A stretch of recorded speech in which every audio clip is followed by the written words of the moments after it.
You won't like her when she's, defending you in court? Okay, so that phrase doesn't really fit Jennifer Walters very well, but one that does is lean green Disney Plus star. With Ms. Marvel behind us, we're all looking forward to seeing She-Hulk making her debut in her own show.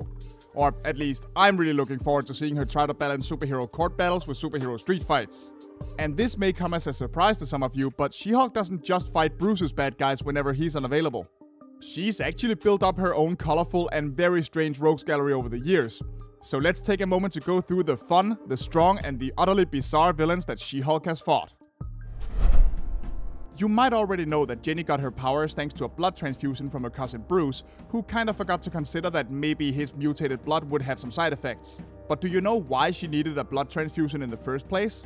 Well, you can thank Nicholas Trask for that one. Now, Trask might not have been super exactly, but he was definitely a very real kind of villain. A corrupt CEO. One with his fingers in so many criminal pies that when one of his men double-crossed him, he tried to have the lawyer that took his case assassinated. And that lawyer's name was Jennifer Walters. So when the hit failed and she ended up getting an injection of some of that gamma-powered Hulk juice, oh, stop snickering out there, you know full well what I mean, she was ready for the second attempt, and she made short work of her would-be assassins. For the next few issues, Trask did get a few supervillain plots going, like building a robot double to frame She-Hulk or stealing oil from Roxxon using a giant super drill. But that last one ended up with him falling all the way down deep into the earth, never to be seen again. One of She-Hulk's earliest foes might also make for one of the most hilarious hero-villain mismatches in comic book history. When an unknown thief and wrestler found himself in dire straits, he approached a wealthy casino owner to ask him his secrets to success. Unsurprisingly, he was rejected, but he did pick up on one word: leverage. Like any sane man, he then became utterly obsessed with this concept and attempted to apply it to all aspects of his life, both in terms of finances and fighting. Becoming a millionaire as a result, but still wanting more, he then took on the identity of the Grappler. Wearing a garish yellow and purple costume, he used a steel coil-firing rod in combat and attempted to rob a gold transport, only to get stopped by She-Hulk. Then he got his butt kicked again when he tried stealing from Jennifer's dad, Morris. So on one side we have some guy who has a stick and really likes the concept of leverage, and on the other we have a woman who has Hulk strength and all of her intelligence intact. Yeah, no, this dude never stood a chance. But before he could go for a lucky third, he ended up being one of the many victims of a villain called the Scourge of the Underworld, who was on a killing spree where he targeted costume criminals. And unlike many of those villains, good old Grappler has yet to dig his way out of the grave and get back up to his old tricks. So much for leverage, I suppose. And now, near the bottom of this list, we have none other than Dr. Doom. Hold up, no, before you get upset. I never said it was Victor Von Doom. Rather, I'm talking about Victor's fifth cousin Robert Doom, that's Bob to his friends, whose family immigrated to America where he became a dentist. That's right, unlike Victor, Bob actually is a doctor. But it sucks to live in the shadow of your way more famous relative, and Bob really wanted to follow in Victor's footsteps and become a big-time supervillain. He decided to start small though, and only take over the tri-state area with a plan that was slightly less bonkers than your average Dr. Doofenshmirtz plot. And so he began putting mind control devices in wealthy clients' teeth in order to hypnotize them so he could gather up funds for his plans. It's just too bad he wasn't very good at it. Jenny quickly discovered a faulty implant in one of her friend's teeth, and this clued her into what Bob was doing, and resulted in him getting a swift kick in the teeth. Now, Bob may have been a supervillain in the making, but judging from his costume, he was also a fan of rock and roll, so if you ask me, he can't be all bad. So, hey, remember the TVA? You know, those sticks up all of their collective butt time police folk that gave Loki trouble some time ago in the MCU? Yeah, those guys really don't like it when you mess with the timeline, and She-Hulk learned that one the hard way. In a bit of a reversal of her usual role in the courtroom, Jennifer was on trial for warning Hawkeye about his oncoming death, and said to be erased from history using a device called the retroactive cannon. And that's when Clockwise, an enemy of Jennifer's defense attorney, a future superhero named Southpaw, showed up. Clockwise was quick to snatch the retroactive cannon and go on a retconning spree, erasing such classic heroes as Nightman, Dr. Rocket, and Mr. Paradox from the time stream. Oh, you don't remember any of those heroes? Well, of course you don't, they were retconned. Try to keep up. He was fully intent on doing the same to everyone there, right until She-Hulk and Southpaw cleaned his clock. While it's highly unlikely that it will ever happen, Clockwise does have the best chance of someday making it into the MCU. I mean, the TVA has already been introduced, and it could be really fun to see what kind of shenanigans the MCU could get up with if it introduced a device like the retroactive cannon.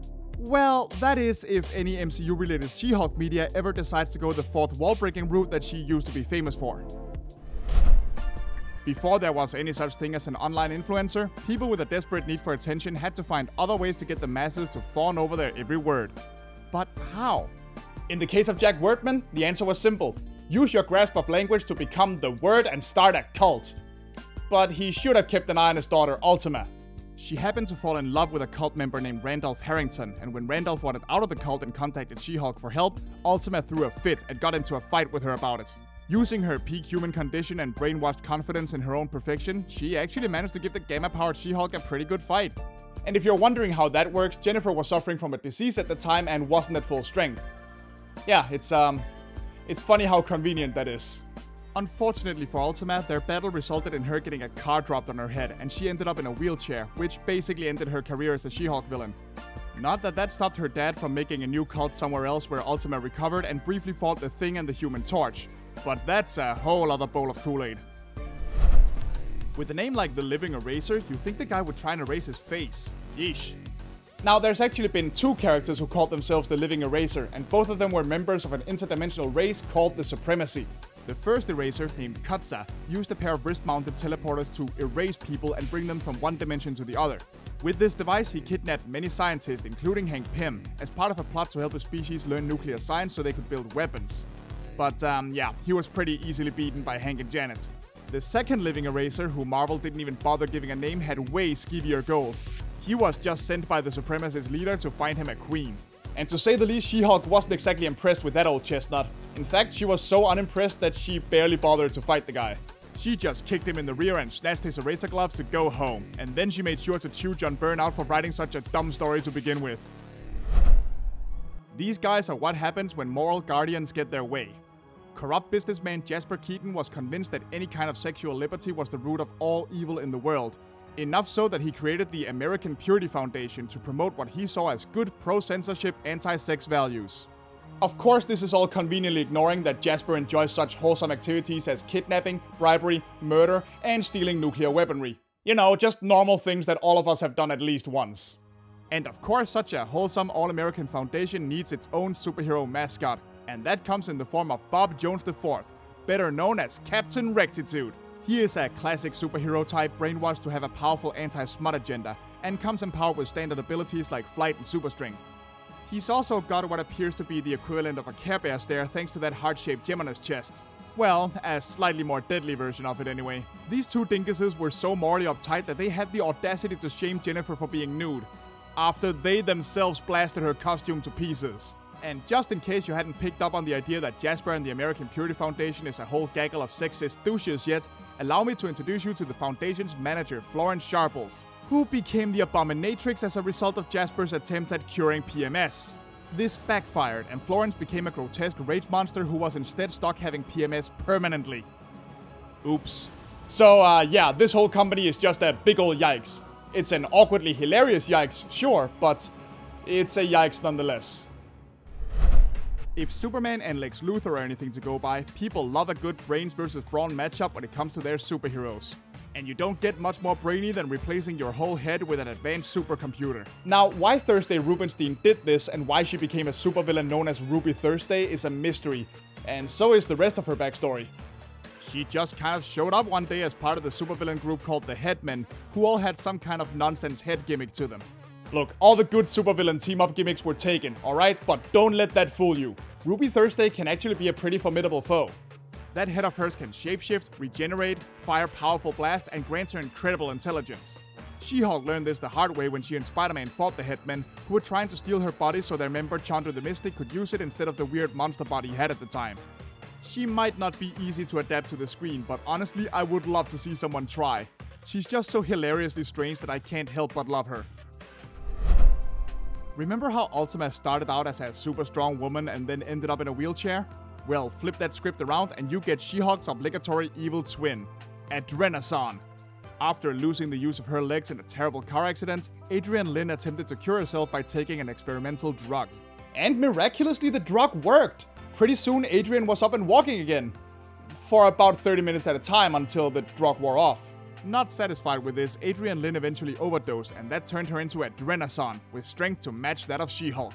Unfortunately, it also kind of screwed with her head and made her very unstable, leading to her attacking She-Hulk after she put Adrienne's husband in prison. And she even at one point started believing that she was the real She-Hulk and that Jenny was an imposter. Yeah, the considerably lighter skin and giant gross bulging veins didn't really seem to factor into the equation on that one. In a rare semi-happy ending for comic book villains, the serum eventually wore off and she and Jennifer finally reconciled. And all it took was a couple of city-wrecking bare-knuckle brawls to get there. Now, what kind of superhero worth their salt only fights one alien, much less one as ineffectual as the Living Eraser? Spragg was a member of a race of alien microbes that landed on Earth and mixed with its core, eventually evolving into mountain-sized psychic rock creatures, who thankfully were perfectly content with just kinda lying around. Well, that is except for Spragg the Living Hill, who wanted to take over the world. Thankfully, scientist Bob Robertson figured out how to toss the grumpy hill into space in Journey into Mystery number 68 back in 1961. All just one issue before Atlas Comics officially became the Marvel Comics that we know today. That's right, everybody. One of She-Hulk's villains is, if only by a little, older than the Marvel brand itself. It wasn't until 30 years later in 1991 that Spragg returned to Earth, where he ended up fighting the Fantastic Four villain Mole Man in a brawl that not only got old Bob Robertson involved again, but also She-Hulk and the rest of Spragg's species, who threw him back into space. And then he fought She-Hulk again when he brought a meteor shower down upon the intergalactic truck stop called the Star Stop Diner. That is one angry dirt mound. So at least Jenny can hold that over Bruce's head. When was the last time he fought a literal mountain? Actually, don't answer that. I'm sure he really did at some point.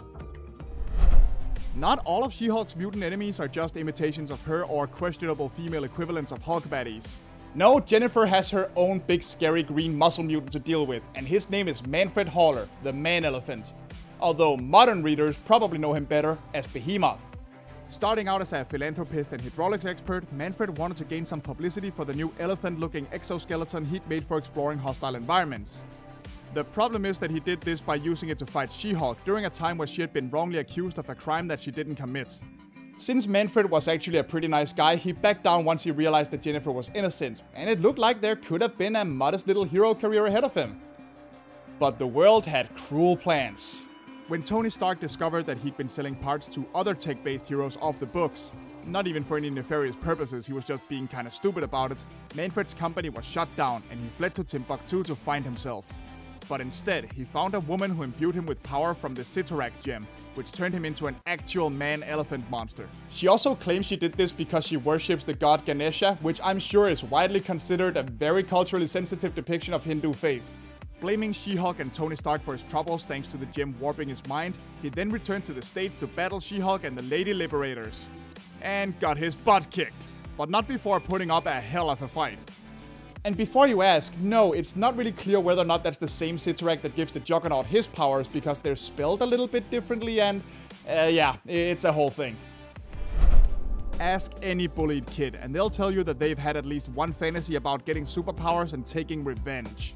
And that's exactly what happened to Marcia Rosenberg, who was a timid, socially awkward girl who got bullied by all the popular girls at her school. You all know how it goes. But then, when her entire school was dragged off to Battleworld during the famous Secret War arc, she and her only friend Mary McPherson ran into none other than Dr. Doom. Victor Von Doom this time, not Bob, Victor. Since he needed more supervillains for his army to win the conflict, he offered the girls superpowers, and they gladly accepted. Marcia then became Volcana, a woman capable of switching between three very deadly forms. One was made of living plasma that allowed her to fire strong blasts of heat. Another turned her into stone and made her supernaturally strong and durable. And finally, one turned her into ash and let her shapeshift to her liking, kinda similar to the Spider-Man villain Sandman. She and her friend Mary then battled She-Hulk on Battleworld, and that became the start of a long supervillain career. And a few other brawls with Jennifer along the way. But, I hear you ask, what about her friend Mary? Well, folks, you know her better as Titania. Mary may not have gotten powers that were quite as flashy as Marcia's, but she did get incredible strength. And the honor of becoming She-Hulk's archenemy. These two have butted heads many times, and she is by far Jennifer's most physically intimidating opponent, often being able to match her blow for blow. And yet Titania always loses, which only makes her even more desperate to finally claim a victory against the Jade Giantess. In fact, she was so insistent on not being seen as weak back when she was getting bullied that she claimed to be Spider-Woman just to impress the other girls. Only for the bullying to get way worse when the real Spider-Woman rescued them during that whole Battleworld business. Oh boy, yeah, no wonder she took Dr. Doom's deal. But now, she has essentially become the ultimate bully herself. Titania loves to flaunt her strength and knock others down. And since she basically has all of She-Hulk's strength and none of the morality, she isn't above doing things like using the Infinity Gem of Power to lay a truly merciless smackdown on her old enemy, and taking sadistic delight in it the entire time. Yeah, that one was a pretty solid win for Titania. Right until Jenny bounced back, as she always does. Oh, and did I mention she's married to Carl Creel, who's better known as the Hulk villain called the Absorbing Man? Yeah, talk about a power couple. And knowing that Titania is taking the role of main antagonist in the Disney Plus show, maybe Bruce will finally meet the MCU version of Creel? Now wouldn't that be a sight to see? Almost as good as finally seeing the leader get to show up. No, I will never forgive Marvel for leaving that hanging. I know it's been 14 years, I don't care, I'm still salty! While we all know Titania and Abomination will appear in the Disney Plus show, I can never help but cross my fingers and hope that one of these other delightfully strange baddies peek their heads in too. Surely we can have ourselves a little bit of Grappler or Adrenazon? As a treat? Please, Feige? Come on, man, don't make me beg.